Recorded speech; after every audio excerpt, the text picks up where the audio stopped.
Hello friends, welcome to Jas Creative World. ഇന്നത്തെ recipe നല്ല tasty ആയിട്ടുള്ളൊരു പലഹാരമാണ്. ഇത് നമ്മൾ അരിയും പഴമൊക്കെ വെച്ചിട്ടാണ് ഉണ്ടാക്കുന്നത്. പഴം ബാക്കി വന്നാൽ നമ്മൾക്ക് ട്രൈ ചെയ്ത് നോക്കാൻ പറ്റിയ നല്ലൊരു റെസിപ്പിയും കൂടിയാണിത്. അതുമാത്രമല്ല, നമ്മളിത് ആവിയിലാണ് വേവിച്ചെടുക്കുന്നത്. അതുകൊണ്ട് നല്ല ഹെൽത്തിയാണ്, തീരെ എണ്ണയും ഇതിനകത്തില്ല. അപ്പം നമ്മൾക്ക് നോക്കാം ഇത്രയും ടേസ്റ്റി ആയിട്ടുള്ള ഈ പലഹാരം എങ്ങനെയാണ് ഉണ്ടാക്കുന്നതെന്നുള്ളത്. അതിനായിട്ട് 1 കപ്പ് പച്ചരി എടുത്തിട്ടുണ്ട്. നമ്മൾ സാധാരണ വാങ്ങിക്കുന്ന പച്ചരിയാണ് എടുത്തിരിക്കുന്നത്. ഇത് നല്ലപോലെ കഴുകിയതിന് ശേഷം 3 മണിക്കൂർ ഒന്ന് വെള്ളത്തിൽ കുതിരാനായിട്ടിടണം. ഞാനിവിടെ 3 പ്രാവശ്യം ഒന്ന് കഴുകിയെടുക്കുന്നുണ്ട്. അതിനുശേഷം കുറച്ച് വെള്ളം ഒഴിച്ച് ഇത് കുതിരാനായിട്ട് വെക്കുന്നുണ്ട്. 3 മണിക്കൂറാണ് വെക്കുന്നത്. ഇപ്പം 3 മണിക്കൂർ കഴിഞ്ഞിട്ടുണ്ട്. നമ്മുടെ അരിയെല്ലാം നല്ലപോലെ കുതിർന്ന് വന്നിട്ടുണ്ട്. ഇത് നിങ്ങൾക്ക് വേണമെന്നുണ്ടെങ്കിൽ തലേദിവസം രാത്രി തന്നെ വെള്ളത്തിലിട്ട് വെക്കാം. ഇനി നമ്മളുടെ പലഹാരത്തിനകത്തോട്ട് ശർക്കര നീര് വേണം. അതിനായിട്ട് 200 ഗ്രാം ശർക്കര 1/4 കപ്പ് വെള്ളം കൂടി ഒഴിച്ചു കൊടുത്ത് ഉരുക്കാനായിട്ട് വെക്കുന്നുണ്ട്.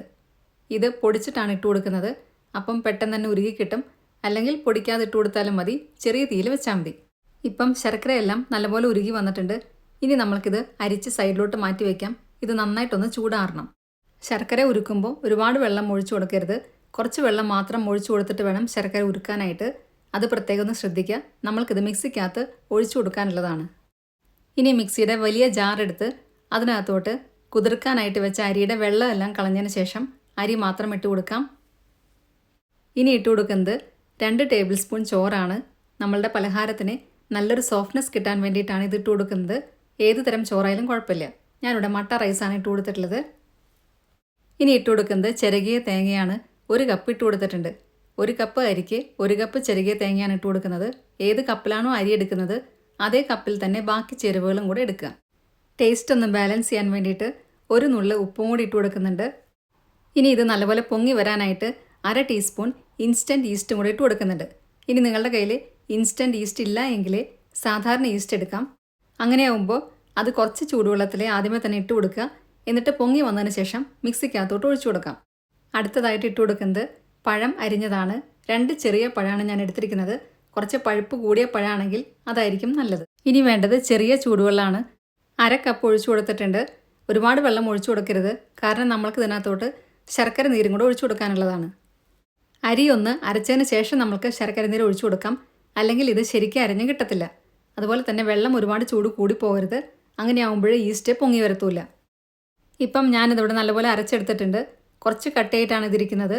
നമ്മൾക്ക് ഇതിനകത്തോട്ട് ചൂടാറിയ ശർക്കര നീരും കൂടെ ഒഴിച്ചു കൊടുക്കാനുണ്ട്. നമ്മൾ നേരത്തെ അരിച്ചവിടെ മാറ്റി വെച്ചിട്ടുണ്ടായിരുന്നു. അതിപ്പം ചൂടാറി കാണും. അതും കൂടി ഇതിനകത്തേക്ക് ഒഴിച്ചു കൊടുക്കാം. എന്നിട്ട് ഒന്നും കൂടി ഒന്ന് അരച്ചെടുക്കണം. തണുത്ത് കഴിഞ്ഞപ്പം ശർക്കര നീര് കുറച്ച് കട്ടിയിട്ടാണ് ഇരിക്കുന്നത്.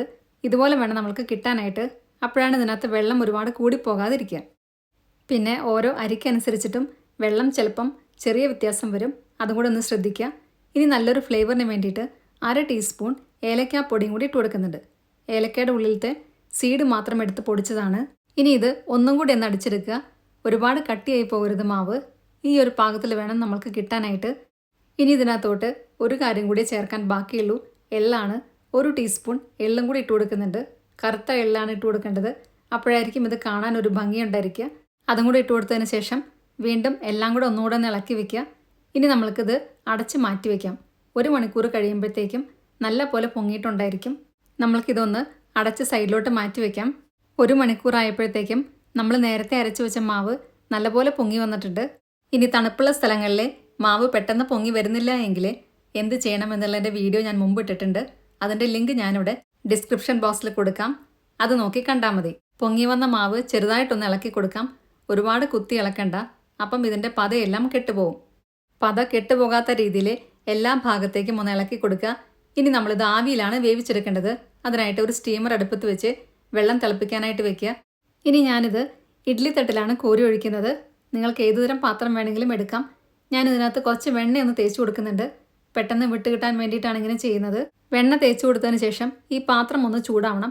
അതിനായിട്ട് നമ്മൾ സ്റ്റീമറിൻ്റെ മുകളിൽ തന്നെ വെച്ച് കൊടുക്കുക. എന്നിട്ട് കുറച്ച് കറുത്ത എള്ള് വെതറി കൊടുക്കുന്നുണ്ട്. ഇതിന് പകരം നിങ്ങൾക്ക് വേണമെന്നുണ്ടെങ്കിൽ നട്ട്സൊക്കെ വെക്കാം. ഞാനിവിടെ ഇപ്പം നട്ട്സ് വെക്കുന്നില്ല.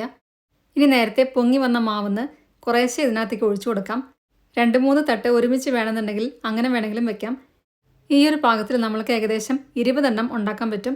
സ്നാക്കായിട്ട് കുട്ടികൾക്കൊക്കെ കൊടുത്തുവിടാൻ നല്ലൊരു ഐറ്റം കൂടിയാണിത്.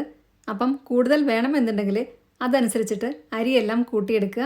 ഇനി ഇത് 10 മിനിറ്റ് മീഡിയം ഫ്ലെയിമിൽ ആവിയിൽ വേവിച്ചെടുക്കാം. ഇപ്പം ഇതിവിടെ 10 മിനിറ്റ് ആയിട്ടുണ്ട്. നമ്മളുടെ പലഹാരം ഇവിടെ റെഡിയായി കഴിഞ്ഞു.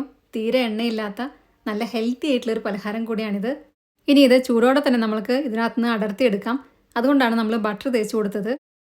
ഇതിപ്പം കുറച്ച് ചൂടുണ്ട്, കൈകൊണ്ട് പിടിക്കാൻ കുറച്ച് ബുദ്ധിമുട്ടുണ്ട്. എന്നാൽ പോലും നമ്മൾക്കിത് ഈസി ആയിട്ട് അടർത്തിയെടുക്കാൻ പറ്റുന്നുണ്ട്. നമ്മളിതിനകത്ത് കറുത്ത എള്ളെല്ലാം വെതറി കൊടുത്തത് കൊണ്ട് ഇതിൻ്റെ പുറം ഭാഗം കാണാൻ നല്ല ഭംഗിയായിരിക്കും. ഇതേപോലെ തന്നെ ബാക്കിയുള്ള മാവും കൂടെ ഉണ്ടാക്കിയെടുക്കുക. ഇനി ഇത് വേണമെന്നുണ്ടെങ്കിൽ വലിയ പാത്രത്തിലും ഒഴിച്ചു കൊടുക്കാം. അപ്പം ഒറ്റ പ്രാവശ്യം ഒഴിച്ചു കൊടുത്താൽ തീരും. അതായത് നമ്മൾ വട്ടയപ്പൊക്കെ ഉണ്ടാക്കുന്ന പോലെ വലിയ പാത്രത്തിൽ ഒഴിച്ചു കൊടുക്കാം. അപ്പം ഏകദേശം 30 മിനിറ്റ് ഇത് ആവിയിൽ വേവിക്കേണ്ടി വരും. ഇനി ഒരെണ്ണം ഞാനിവിടെ ഒന്ന് പൊട്ടിച്ച് കാണിക്കുന്നുണ്ട്. ഇത് പൊട്ടിക്കുന്നത് കാണുമ്പോൾ അറിയാം നല്ല സോഫ്റ്റാണ്. 1 മണിക്കൂറേ നമ്മളിത് വെക്കേണ്ട ആവശ്യമുള്ളൂ. അപ്പം എല്ലാവർക്കും ഇന്നത്തെ വീഡിയോ ഇഷ്ടമായെന്ന് വിചാരിക്കുന്നു. വീഡിയോ ഇഷ്ടമായിട്ടുണ്ടെങ്കിൽ നിങ്ങളുടെ ഫ്രണ്ട്സിനും റിലേറ്റീവ്സിനൊക്കെ ഷെയർ ചെയ്യാൻ മറക്കരുത്. സബ്സ്ക്രൈബ് കൂടെ ചെയ്യുക. അതിൻ്റെ സൈഡിലുള്ള ബെല്ലൈക്കണിൽ ഓൾ എന്നുള്ള ഓപ്ഷനോടെ ക്ലിക്ക് ചെയ്യുക. അപ്പം നെക്സ്റ്റ് ടൈം ഞാൻ വീഡിയോ ഇടുമ്പോൾ പെട്ടെന്ന് തന്നെ നിങ്ങൾക്ക് നോട്ടിഫിക്കേഷൻ വരുന്നതായിരിക്കും. ഇതുണ്ടാക്കി നോക്കിയതിന് ശേഷം നിങ്ങളുടെ ഫീഡ്ബാക്സ് എല്ലാം കമൻസിലൂടെ അറിയിക്കാൻ മറക്കരുത്. നല്ലൊരു വീഡിയോ ആയിട്ട് വീണ്ടും കാണാം. താങ്ക്